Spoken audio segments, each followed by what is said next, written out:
जय हिंद साथियों, नमस्कार। स्वागत है आप सबका कंपटीशन वॉर के यूट्यूब चैनल में। मेरा नाम है संदीप, उपस्थित हूँ आपके लिए लेकर एक नई वीडियो। दोस्तों, आज की वीडियो में हम बात करेंगे भारत के पूर्वोत्तर में स्थित एक बहुत ही अच्छे पड़ोसी राष्ट्र बांग्लादेश के बारे में। बांग्लादेश में दोस्तों रिजर्वेशन को लेकर के छात्र भारी मात्रा में सड़कों पर उतरे हैं और ढाका, जो कि बांग्लादेश की राजधानी है, वहां पर इस विरोध प्रदर्शन को शांत कराने के लिए बांग्लादेश की आर्मी के टैंक जो है वहां की सड़कों पर गश्त कर रहे हैं। इसी के संबंध में ये न्यूज है, विस्तार पूर्वक आपसे बात करेंगे। यदि आप चैनल पर नए हैं तो सबसे पहले आपकी जिम्मेदारी बनती है कि आप चैनल को सब्सक्राइब करके बेल आइकन को हिट कर दीजिए, ताकि आपको फायदा ये होगा कि जो आने वाले वीडियोस हैं उनके नोटिफिकेशंस आपको टाइम टू टाइम मिलते रहेंगे। साथ ही वीडियो के डिस्क्रिप्शन को चेक करना मत भूलिएगा। तो चलिए आइए वीडियो की शुरुआत करते हैं। दोस्तों, ये इंडियन एक्सप्रेस न्यूज़पेपर की कटिंग आपको स्क्रीन पर दिख रही है। इसी न्यूज़पेपर की कटिंग के साथ बातचीत की शुरुआत करेंगे। Delhi cautious as Dhaka sees over 100 killed and in anti reservation protest. देखिए, एंटी रिजर्वेशन प्रोटेस्ट जो हो रहा है बांग्लादेश में, वहां पर बांग्लादेश की राजधानी ढाका को बिल्कुल सीज कर दिया गया है। इस पर भारत काफी सजग है, जहां पर इस प्रोटेस्ट में लगभग 100 लोगों की मृत्यु हो चुकी है। अराउंड 1000 इंडियन रिटर्न्स, यानी कि बांग्लादेश के अंदर भारत के जो स्टूडेंट पढ़ाई कर रहे थे वो लगभग 100 की मात्रा में भारत आ चुके 1000 की मात्रा में भारत आ चुके हैं। अवामी लीग जो वहां की पार्टी है, रूलिंग पार्टी के ऊपर ब्लेम लगाया गया है इस पूरे प्रोटेस्ट के की वजह से। दोस्तों, ये पूरा प्रोटेस्ट क्या है, इस पर हम विस्तार पूर्वक आपसे बात करेंगे। आप नजरें जमाए रखिएगा, क्योंकि इस आंदोलन का पूरी तरह से भारत पर प्रभाव पड़ने वाला है। क्योंकि आप सब नहीं जानते तो बता दूं कि 1971 में बांग्लादेश की आजादी को लेकर के भारत ने जो सपोर्ट दिखाया था, उससे भारत और बांग्लादेश के जो आपसी संबंध हैं बहुत ही गहरे और बहुत ही ज्यादा मजबूत हैं। इसलिए, और पड़ोसी भी है बांग्लादेश हमारा, और पूर्वोत्तर के लगभग लगभग राज्यों से घिरा हुआ है बांग्लादेश। इसलिए हमारे ऊपर बांग्लादेश में कुछ भी होता है तो उसका सीधा प्रभाव पड़ता है। अब वीडियो को पॉज कीजिए, न्यूज़पेपर की कटिंग को आप विस्तार पूर्वक पढ़ के चीजें समझ सकते हैं, लेकिन फिर भी जो हाईलाइटेड पॉइंट्स है वो मैं आपसे डिस्कस कर लेता हूं। आप जानते हैं कि पहले ही बताया जा चुका है कि 100 लोगों की वहां इस प्रोटेस्ट में मौत हो गई है। ठीक है, बांग्लादेश की राजधानी ढाका को सीज कर दिया गया है। न्यू दिल्ली इस पर लगातार नजरें जमाए हुए है, सजग है। कुछ एक दो दिन पहले जो भारत के फॉरेन सेक्रेटरी हैं, विदेश मंत्री हैं, फॉरेन सेक्रेटरी नहीं, विदेश मंत्री एस जयशंकर साहब, उन्होंने इस पूरे प्रोटेस्ट को बांग्लादेश का आंतरिक मसला बता करके जो है इस पर कुछ ज्यादा अधिक न बोलने से अपने आप को बचाया। वहां पर शटडाउन इम्पोज किया गया है शेख हसीना की गवर्नमेंट के द्वारा। इंडिया का मिशन जो है बांग्लादेश के अंदर फैसिलिटेट किया गया है और 978 इंडियंस को निकाला जा चुका है और 778 बॉर्डर के रूट से और फ्लाइट और 200 लोग लगभग फ्लाइट के माध्यम से भारत लौट चुके हैं। एक्सटर्नल अफेयर्स मिनिस्ट्री जो है, भारत के विदेश मंत्रालय ने सैटरडे को 245 स्टूडेंट के एक बैच जो कि फ्राइडे को इंडिया में आया, उस पर इन्होंने बातचीत किया है, जानकारी दी है।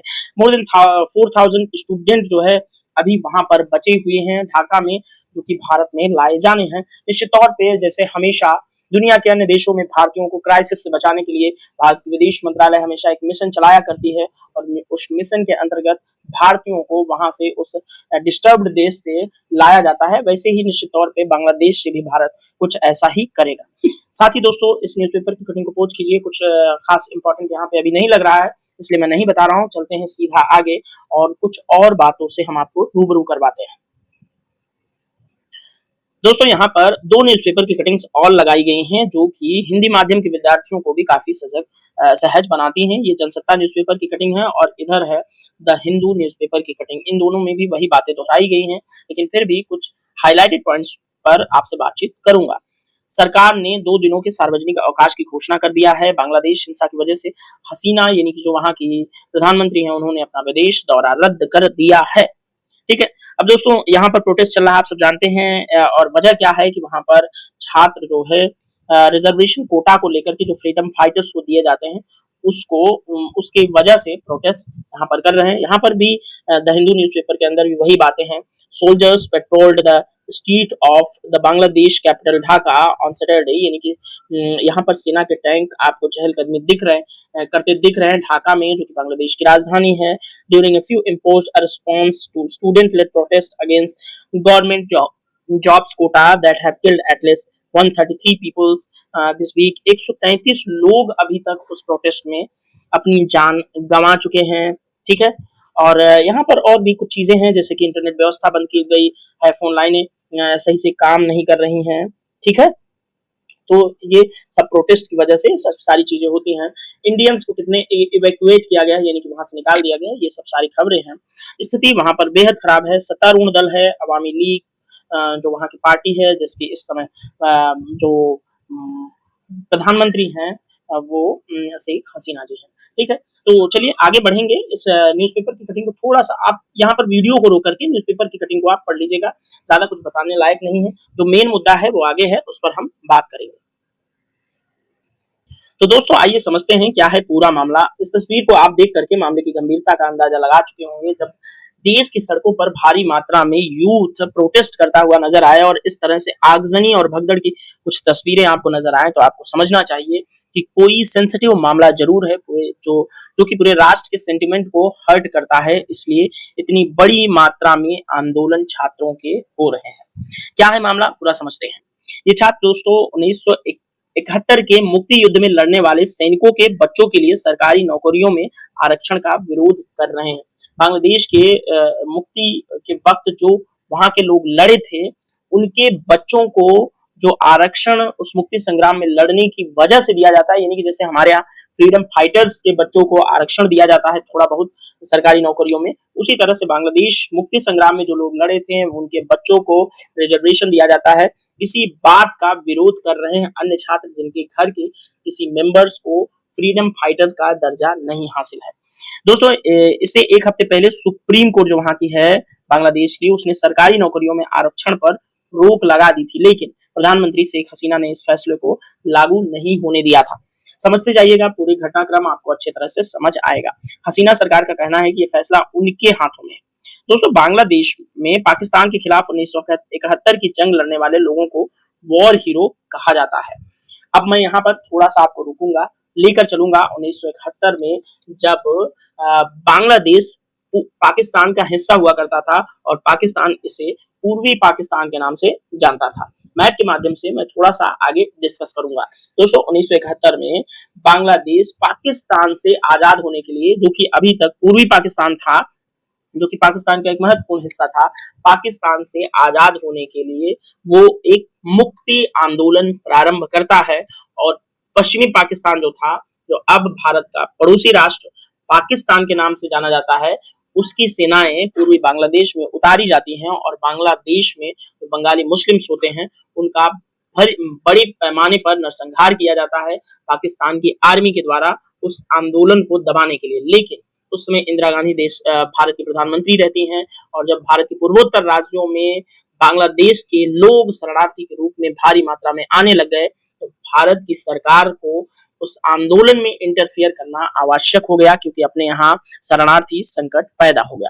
फिर भारत की जो प्रधानमंत्री थी इंदिरा गांधी जी ने वहां पर सैनिक सपोर्ट उपलब्ध करवाया और पाकिस्तान की आर्मी को बांग्लादेश से मारकर भगाया, और वहां पर पाकिस्तान आर्मी के 90,000 सैनिकों को घुटनों पर लाया, यानी कि आत्मसमर्पण करवाया। उसके बाद दुनिया के नक्शे पर 1971 से एक नए राष्ट्र का जन्म होता है जिसका नाम है बांग्लादेश, जिसमें आज प्रोटेस्ट हो रहा है। ठीक है, आई थिंक आपको छोटी छोटी बातें समझ में आ गई होंगी।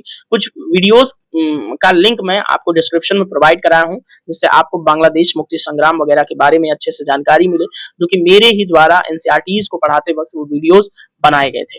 तो चलिए फिलहाल अब आ जाते हैं अपने टॉपिक पर और बात करते हैं कि हाँ, बांग्लादेश में पाकिस्तान के खिलाफ 1971 की जंग लड़ने वाले लोगों को क्या कहा जाता है, वॉर हीरो।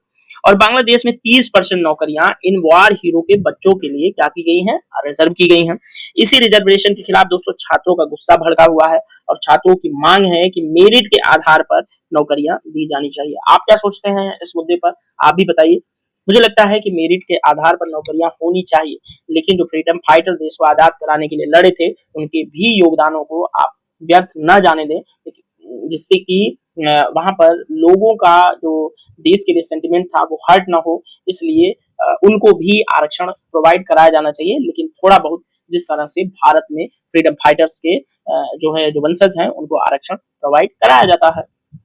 दोस्तों किसी के पूर्वज हीरो थे, इसका मतलब ये नहीं कि उनके बच्चों को भी इसका लाभ मिले, यानी कि मेरिट ये कहती है कि यदि कोई हीरो रहा है, फ्रीडम फाइटर रहा है, तो जरूरी नहीं कि उसके बच्चे में भी उतनी योग्यता हो कि वो देश में एक प्रिविलेज प्राप्त करे आरक्षण के रूप में। ठीक है, तो इससे कहीं ना कहीं जो लोग मेरिट वाले हैं, जो लोग लायक हैं, उनके हक के साथ कई बार कंप्रोमाइज जरूर होता है। तो इस बात को भी बांग्लादेश की सरकार को ध्यान में रखना चाहिए।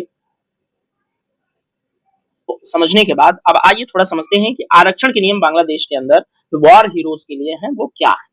तो सबसे पहले पॉइंट टू पॉइंट समझते हैं। पहली बात तो बांग्लादेश का गठन 1971 में हुआ। इसी साल से वहां पर 80% कोटा सिस्टम लागू हो गया था। बाद में इसमें बदलाव होता गया। 2012 में आखिरी बार इसमें बदलाव हुआ।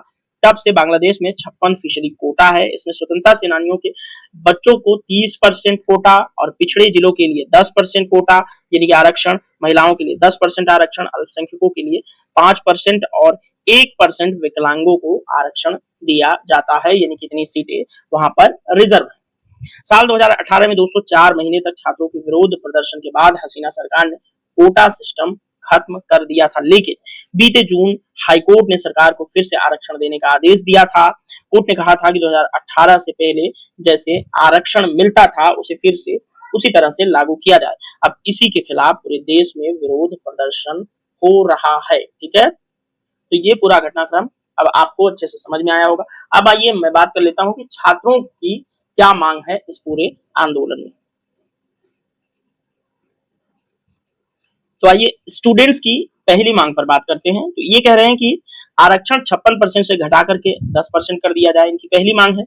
दूसरी मांग है कि अगर कोई आरक्षित सीट से योग्य उम्मीदवार नहीं मिलता तो भर्ती मेरिट लिस्ट से की जाए, ये भी सही बात है। और तीसरा जो इनकी मांग है वो है सभी के लिए समान परीक्षा होनी चाहिए। और चौथा है सभी उम्मीदवारों के लिए उम्र भी समान होनी चाहिए। तो उम्र भी ऊपर नीचे की गई है, तो ये भी जो है छात्रों की मांग है। और पांचवी मांग है कोई भी उम्मीदवार एक बार से ज्यादा बार आरक्षण का इस्तेमाल ना करे। इस तरह की मांगे छात्रों की हैं बांग्लादेश के अंदर। इसी को लेकर के वो प्रोटेस्ट कर रहे हैं। और यहाँ पर कुछ तस्वीरें आपको उस प्रोटेस्ट की भयावहता और प्रोटेस्ट किस लार्ज स्केल पर है उसका दर्शन कराती है। और यहाँ पर एक तस्वीर में आपको सेना के टैंक बांग्लादेश की राजधानी ढाका की सड़कों पर गश्त करते हुए नजर आ रहे हैं और बाकी सड़कें सुनसान हैं और यहाँ पर लोग नहीं दिख रहे हैं क्योंकि यहाँ शूट एट साइट का ऑर्डर भी जारी किया जा चुका है। तो निश्चित तौर पर बांग्लादेश के लिए एक संकट की परिस्थिति है जिसमें भारत सरकार उनके साथ खड़ी हुई है। और भारत सरकार को ये ध्यान भी देना चाहिए कि अपने जो स्टूडेंट हैं या जो आम नागरिक हैं जो इस आंदोलन से प्रभावित हो सकते हैं उनको जल्द से जल्द इस आंदोलन के और भी भयावह होते तक वहां से निकाल करके भारत वापस ले आना चाहिए। जब स्थिति सामान्य हो जाएगी तो फिर से वो अपने कार्यों के लिए, अपनी पढ़ाई के लिए बांग्लादेश वापस लौट जाएं। दोस्तों आइए अब हम थोड़ा सा बांग्लादेश का मैप डिस्कस करते हैं जिससे पिक्चर आपको थोड़ा सा और क्लियर हो, बड़े लेवल पर आपको दिखाते हैं। ये एशिया का मैप है और एशिया में बांग्लादेश भारत के पूर्व में स्थित, भारत के पूर्वोत्तर राज्यों से घिरा हुआ एक देश है। भारत के पूर्वोत्तर राज्य है। यहाँ पर थोड़ा सा म्यांमार के साथ बांग्लादेश अपनी बाउंड्री शेयर करता है। अदरवाइज भारत के जो पूर्वोत्तर के राज्य हैं सेवन सिस्टर्स, उसी से घिरा हुआ है बांग्लादेश। ठीक है, I hope bay of Bengal यहाँ पर दिख रहा है। चाइना उत्तर में है, लाओस, थाईलैंड, म्यांमार, नेपाल, इससे आप अब तक समझ चुके होंगे कि दुनिया के किस हिस्से में स्थित है बांग्लादेश। बांग्लादेश को थोड़ा और करीब से समझते हैं तो बांग्लादेश की राजधानी है यहाँ पर ढाका और यहीं पर ये प्रोटेस्ट जो है हो रहा है, जो स्टूडेंट का प्रोटेस्ट है। यहाँ पर इंडिया आपको यहाँ भी दिखेगा, यहाँ भी दिखेगा, यहाँ भी दिखेगा और यहाँ भी दिखेगा। तो मतलब लगभग तीनों ओर से या दो ओर से आप कह सकते हैं बांग्लादेश, तीनों ओर से ही आप कह लीजिए क्योंकि यहाँ पर थोड़ी सी बाउंड्री म्यांमार के साथ बांग्लादेश की शेयर होती है, चिटगांव की बाउंड्री। अदरवाइज इंडिया पूरी तरह से बांग्लादेश को घेरे हुए है। बस बे ऑफ बंगाल में जो है छोटे छोटे क्रीक्स के माध्यम से बे ऑफ बंगाल में समुद्र तक एक्सेस प्राप्त करता है बांग्लादेश।